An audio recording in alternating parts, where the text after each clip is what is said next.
Mən başa düşürəm. Amma ata vətən üçün canından keçib. Və sən nə demək istəyərdin bizim üçün?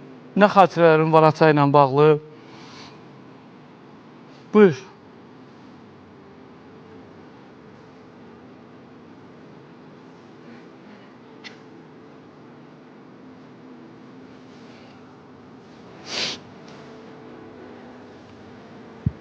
Nəsə demək istəmirsən bizə Elcan?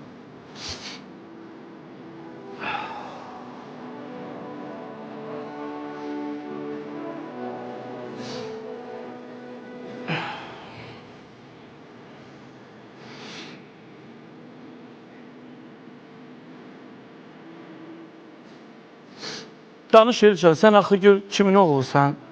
Sən axı igidin, cəsurun oğlusan. Qoy düşman yenə də qorxsun ki, Poladlar, mübarizlər, Elnurlar və yüzlərlə adların demədiyim şəhidlərimizin davamçıları böyüyür axı.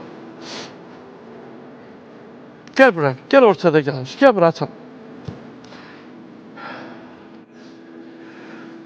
Uşaqlar danışa bilməyəndə o qədər pis olur ki.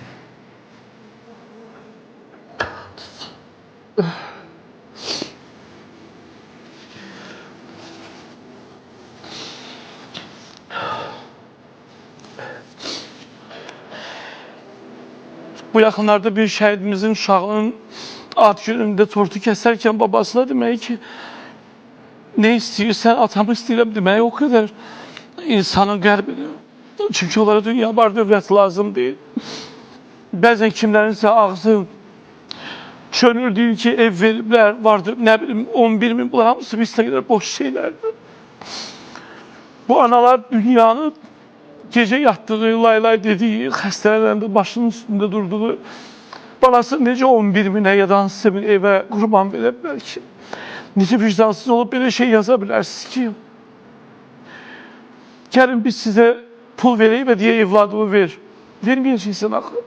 O analar da evladına heç bir şey dəyişməzdilər.